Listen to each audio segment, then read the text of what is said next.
मैं doctor Rajesh Baghel, director of Venus critical care hospital, Kamthi road. ऐसा आप मुझे बताइए कि कोरोना की स्थिति दिन ब दिन बिगड़ते जा रही है, ऐसा वो कहना है। सभी तरफ कोरोना को लेकर बहुत ही ज़्यादा पैनिक की स्थिति, क्या कहेंगे कोरोना को लेकर? नहीं, ये बात तो सच है कि कोरोना के बारे में कि पैनिक सिचुएशन है और बहुत सारे लोग की जानें उसमें गई है, बहुत पैनिक सिचुएशन है। लेकिन इसमें कैसा है, कुछ अच्छी भी बातें हैं जो अपने नज़र में नहीं आ रही। तो कोरोना के बारे में तो इतनी डेथ्स है, सबको पता ही, लेकिन मैं कुछ अच्छी चीज़ें बताना चाहता हूँ आपको कि हमारे यहाँ पर अभी ये सेकंड वेव में लगभग 700 पेशेंट एडमिट हो गए और 700 में 45 डेथ हो गई। तो बाकी पेशेंट अच्छे होकर घर गए और हमने देखा कि प्रॉपर ट्रीटमेंट किया, राइट टाइम पर ट्रीटमेंट, तो पेशेंट अच्छे होते हैं। तो पैनिक सिचुएशन तो है ही, लेकिन अच्छे होने वाले भी पेशेंट बहुत है। तो इसलिए पूरी होपलेस सिचुएशन नहीं है। हमने इसमें होप्स और कॉन्फिडेंस रखना जरूरी है। और हमारे यहाँ तो इतने सीरियस, हमने शुरू से साधारण पेशेंट को नहीं लिया, हमने ज़्यादातर सीरियस पेशेंट को ही एडमिट किया, जिसको पूरे नागपुर में कोई लेता नहीं। ऐसे जरूरतमंद लोगों को हमने एडमिट किया कि हमने ये नहीं देखा कि सीरियस है, ये मर जाएगा, नहीं, जिसको जरूरत है उसको पहले एडमिट करो। बाद में बचना नहीं बचना अलग बात है, लेकिन उसमें भी हमारा सर्वाइवल रेट, रिकवरी रेट फिर भी ज़्यादा है। इसका मतलब मैं कॉन्फिडेंस के साथ कह सकता हूँ कि अच्छा इलाज किया तो पेशेंट अच्छे हो सकते हैं। एक तरफ देखा जाए, यहाँ पेशेंट के परिजन लोग तमाशे करते हैं पेशेंट के मर जाने के बाद में, डेथ को लेकर बहुत ज़्यादा हो हल्ला होता है। लेकिन जब रिकवरी रेट अच्छा है और इसके पेशेंट सुधर के चलेगा तो अच्छाई की तरफ कोई ध्यान नहीं देता, क्या कहेंगे आप? मेरा कहने का मतलब इसमें थोड़ा सा ऐसा रहता है कि भले पेशेंट अच्छे हो गए, लेकिन जो भी सीरियस पेशेंट रहते हैं उनको तो सीधी पूरी बात ये समझना चाहिए कि ये जो कोविड का निमोनिया है या कोविड की बीमारी है, ये अलग बीमारी बाकी बीमारियों से, और इसमें क्लियर कट अंडरस्टैंडिंग रहना चाहिए लोगों में और डॉक्टरों में भी। कोई भी पेशेंट का बिहेवियर, क्लिनिकल बिहेवियर ये जज नहीं कर सकते। बहुत बार जिसके बारे में हम सोचते कि ये बच जाएगा वो मर जाता, जिसके बारे में ऐसा लगता कि बच ही नहीं सकता वो बच जाता, और बहुत सारे पेशेंट ऐसा लगता कि रातों रात बिगड़ जाते, बहुत फास्ट बिगड़ते। तो ये अनप्रेडिक्टेबल डिजीज है। तो रिलेटिव्स और लोगों ने और डॉक्टरों ने भी ये चीज़ समझना चाहिए कि ये कंसिडर ही करना पड़ता कि जिसको इतना बड़ा कोरोना का निमोनिया हुआ है, जिसमें लंग्स डैमेज हो रहे हैं, जिसको ऑक्सीजन लग रहा है, जिसको वेंटिलेटर लग रहा है, ये कंडीशन खुद ही क्रिटिकल कंडीशन है। इसमें दुनिया का कोई भी डॉक्टर बता नहीं सकता कि बचेगा नहीं बचेगा। और ऐसे सिचुएशन में यदि पेशेंट की डेथ हो जाती है तो वो एक नॉट सो अनएक्सपेक्टेड चीज़ रहती है। ये लोगों ने समझना चाहिए। और थोड़ी थोड़ी रिकवरी दिखती है लोगों को, पानी पी लेता पेशेंट, थोड़ा जूस पी लेता, लोगों को लगता है कि अच्छा हो गया, लेकिन ऐसा नहीं है। तो ये अपेक्षा जो रहती है लोगों की, अपेक्षा भंग होने के कारण ये सब हादसे होते हैं जो रिलेटिव ये करते हैं। तो रिलेटिव्स को क्लियर कर शब्दों में समझाना चाहिए कि ये बीमारी इस स्टेज में पहुंची है कि दुनिया का कोई भी डॉक्टर इसमें क्लियर नहीं बता सकता कि बचेगा नहीं बचेगा। इसलिए बच गया अच्छी बात है, नहीं बचा तो भी वो अनएक्सपेक्टेड चीज़ नहीं है।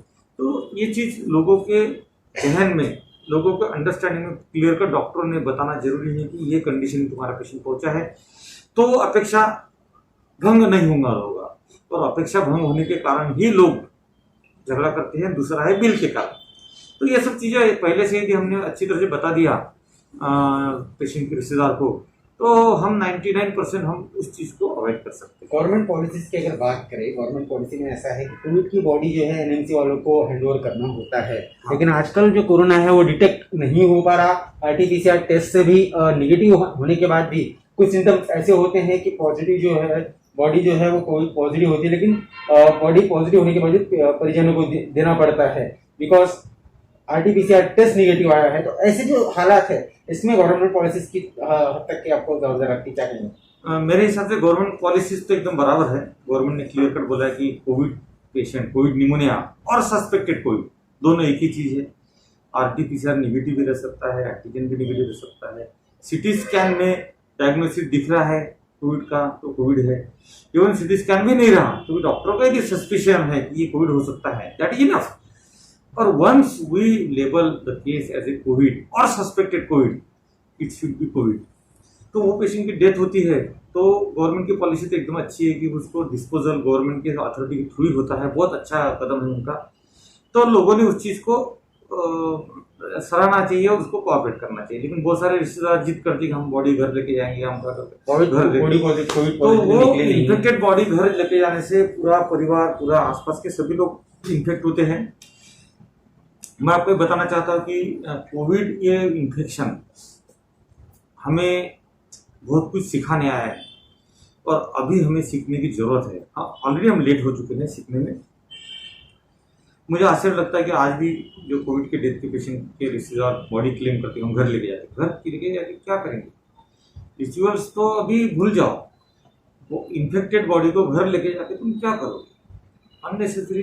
तो अथॉरिटीज का, डॉक्टर्स का सुनना चाहिए लोगों ने। लोगों का भ्रम और लोगों की भावनाएं बहुत बीच में आके बहुत नुकसान करती है। ऐसा अगर रिकवरी की बात करें, रिकवरी लगभग आपने बताया 700 कुछ पेशेंट हुए थे, उसमें से सिर्फ 43 पेशेंट जो है डेथ हुए, बाकी सर्वाइव कर रहे हैं, जी रहे हैं अपनी जिंदगी अच्छी तरीके से।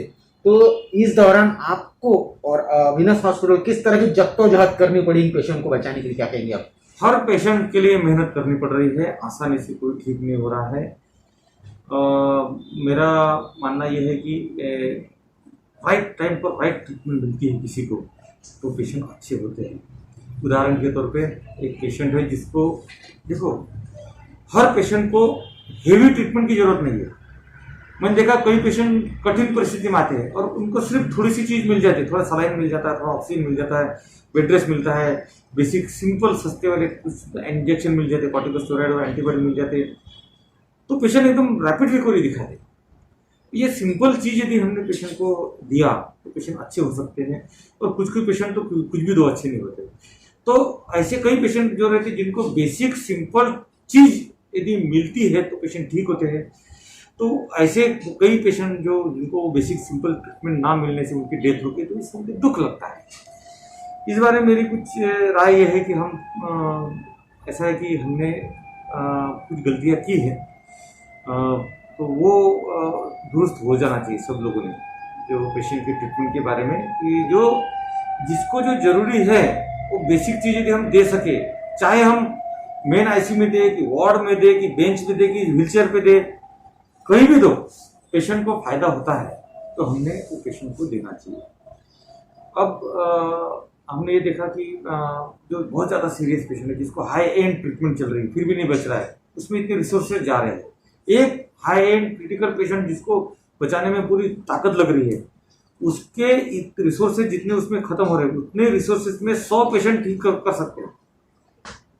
यदि जो जिनको थोड़ी सी चीज लगती है, किसी को आईवी फ्लूइड लगता है, किसी को ऑक्सीजन लगता है, किसी को सिंपल 2 इंजेक्शन लगते हैं, तो एक पेशेंट को जितना रिसोर्सेज यूज हो रहे हैं उतने रिसोर्सेज में सिंपल जो ट्रीटमेंट लगने वाले 100 पेशेंट ठीक हो सकते हैं। इतना वेरिएशन, तो हमें हमारे रिसोर्सेज को बराबर अपने बराबर प्रॉपर जो पेशेंट को मिलना चाहिए उसके ऊपर अपने रिसोर्सेज डाइवर्ट करना चाहिए। अब मैं कुछ चीज़ें बताना चाहता आपको कि इस हम देख रहे हैं कि हमारे अभी जो कोविड के ट्रीटमेंट में हॉस्पिटल में हम जो इलाज कर रहे हैं, हमें फिलहाल गवर्नमेंट के जो अथॉरिटीज़ है, एडमिनिस्ट्रेशन है, कलेक्टर ऑफिस है, कॉर्पोरेशन के कमिश्नर ऑफिस है, इनकी तरफ से इस टाइम बहुत अच्छा कोऑपरेशन मिल रहा है और पूरी मशीनरीज, पूरी अपना पूरा कंसंट्रेशन इस विषय पे लगा रही है। और मैं देख रहा हूँ कि hospital, private hospital, government hospital, NGO के हॉस्पिटल, ट्रस्ट के हॉस्पिटल और गवर्नमेंट की जो मशीनरीज है और वेरियस एनजीओ, मैं देख रहा हूँ कि इनका बहुत अच्छा तालमेल इस टाइम है। और सभी पुलिस डिपार्टमेंट का भी बहुत अच्छा इसमें योगदान है। तो मैं इस आज के वार्तालाप से इन सबका मैं धन्यवाद बोलना चाहता हूँ कि जो मशीनरीज है, गवर्नमेंट मशीनरीज या एनजीओज है और जो सोशल कार्यकर्ता है, विविध पार्टी के जो नेता लोग हैं, सब लोग इस वक्त अच्छा कोऑपरेट कर रहे हैं, ऐसा मैं देख रहा हूँ। सभी अधिकारी, बड़े अधिकारी, छोटे अधिकारी सिर्फ इसी काम में लगे हैं और हमारे साथ तालमेल बना के बराबर हर चीज़ का फीडबैक ले रहे हैं और हमें हमारे लिए सपोर्ट के लिए भी खड़े हैं। तो ये सब देख के मुझे अच्छा लगा।